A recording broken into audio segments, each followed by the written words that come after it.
It seems like someone from the right wing, we believe it was the Drudge Report, some website, they picked up a video that's over 3 years old, and some YouTube video of a speech that I gave at UCLA in February of 2007. And so they've been streaming that all over the internet, and it's been getting a lot of hits.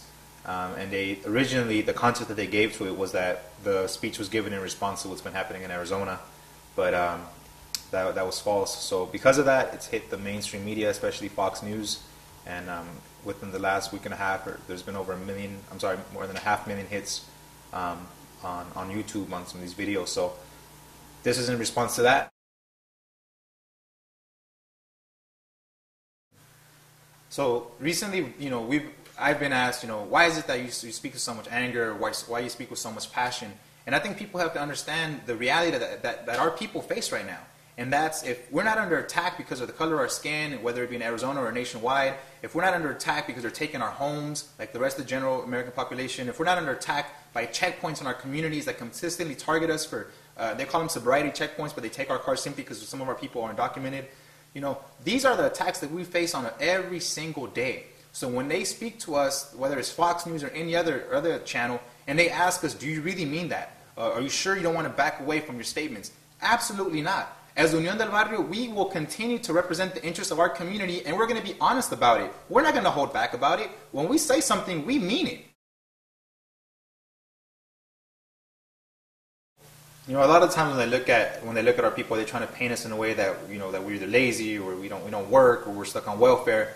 But that's a myth, and it's totally fictitious. When we look at the reality of what are the material conditions of our people today in this country, the vast majority of our people are working class people. And in fact, in the census of 10 years ago, the numbers showed it that the people who had the highest levels of employment were us. But at the same time, the people who were per capita, the poorest people in this country, it was us. So how could it be that the people who work the most are at the same time the poorest? What are the objective, the reality, the real conditions? We take care of your kids before we take care of our kids. We build your buildings, and then we clean your buildings. We pick the fruits and vegetables that you eat every single day. Well, we do all of the jobs that ordinary Americans refuse to do. So when we talk about a bad economy today, now just imagine that economy, what kind of absolute depression or even failure of the whole economic system you would have if not for the labor of our people. Whether you hate Mexicans or you love them, the reality is you cannot survive without our labor in this country.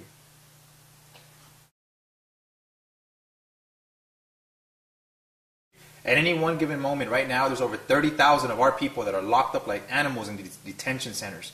And these detention centers in the last couple of years, almost 100 people have died in captivity due to either lack of medical attention or different reasons. But that's in detention centers that our people are currently found in right now.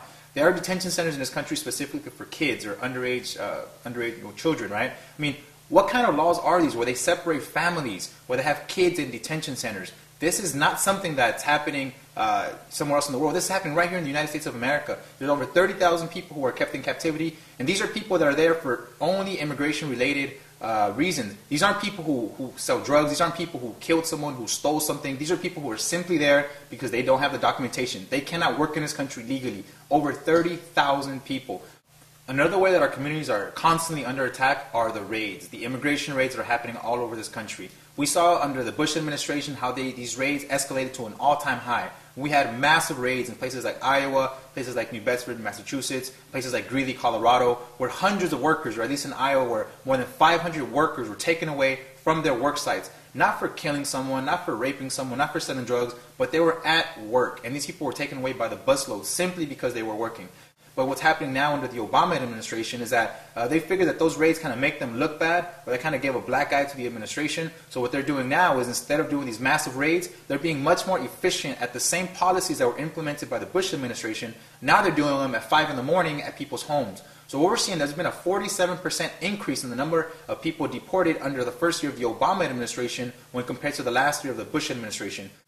Not only are we attacked, not only are we in prison, not only are we deported, our people are dying. And in the last 15 years in this country, more than 6,000 people have died at the border. These are human beings. These are children that have died at the border, from all the way from the Pacific coast all the way up until Texas, along the whole border, more than 6,000 people. And that's the official number that the U.S. government has given us. In reality, we believe that it's probably at least double that. the Hopeville Cemetery in the Imperial County here in California, there's hundreds of people who are there in unmarked graves that no one knows who these people are. These are people who have died simply because they're coming to this country to work. And one of the people who was attacking our community is Joe Arpaio, the sheriff of Maricopa County in Arizona. This is an individual right now who is putting our people in chains, who is putting pregnant women in chain gangs in the hot desert of Arizona. Is putting our communities and making them sleep in tents in the deserts of Arizona. They make our people wear, our men wear pink underwear. I mean, the point is to humiliate our communities, to dehumanize our communities. I mean, under which law does it say that our people have to be humiliated? Under which law do our people have to face psychological terror from this type of individual just so we can learn our lesson about being in this country illegally? This is not the kind of stuff that we respect. You know, just in the same fashion that, you know, Rosa Parks would not respect me having to sit in the back of a damn bus in Birmingham back in the 1950s, we will not respect any law that dehumanizes our people. And any people that would stand up and that would allow that to happen to their communities is someone who has no dignity. Unión del Barrio has and will continue to participate in the struggle for immigration reform. However, we think it's important that we bring a little bit of clarity, political clarity to what we mean as to immigration reform.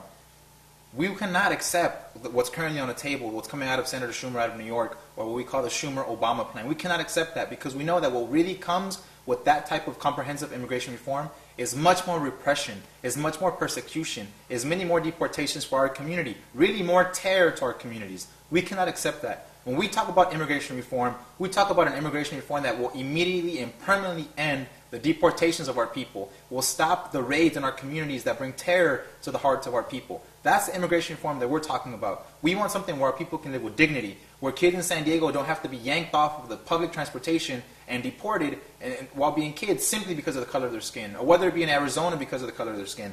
We mean immigration reform that will provide dignity and respect to us as people, because we as people are working class people that build wealth for this country. So we will not, as an organization, we will not accept this type of immigration reform simply because it's better than nothing. Absolutely not.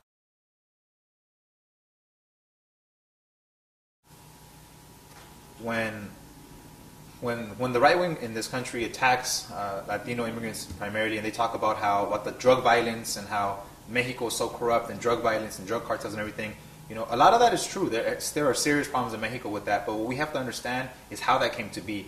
And this context that we're in right now didn't just happen overnight. Mexico didn't become a failed narco state in the last 2 years. What's happening, we have to see that part of U.S. imperialism and part of U.S. interventions at an international level has been using drugs as a tool to keep people down and to empower itself. For example, what happened in the 1980s in Nicaragua with the Iran-Contra scandal. I mean, you don't have to believe us. Look it up. Look up the Iran-Contra scandal and see how the U.S. government was officially pumping drugs, and it was a whole triangle of drugs, guns, and money to, one, drug up the American general population, especially communities of color, while at the same time fighting the revolutionary war in Nicaragua, who was trying to fix their own government so that people didn't have to leave their country and come here as immigrants.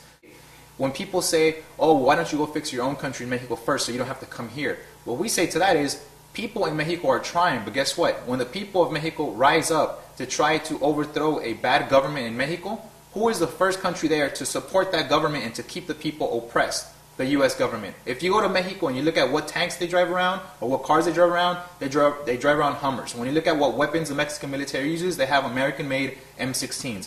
Colombia as a failed narco state, Mexico as a failed narco state, didn't just happen because a bunch of Colombians and Mexicans all of a sudden wanted to be drug kingpins. No. We have to look at the role that the CIA played in establishing an entire narco economy in these states. Now what's happening today is blowback. This is blown up in their faces and it's completely out of their hands. So now what we're having is in the last couple of years, over 22,000 Mexicans have died in the narco wars because of the drug trade. Now, and a very important question that we have to ask, and this is something that actually even Hillary Clinton admitted, that the great majority of the people who buy these drugs, who consume these drugs, are the American general population. So I think this is something where we have to see that this is not only something that's hurting our people south of the border, it's hurting the American general population. And this is something that we can stand on, and this is something that I think that we can all agree on.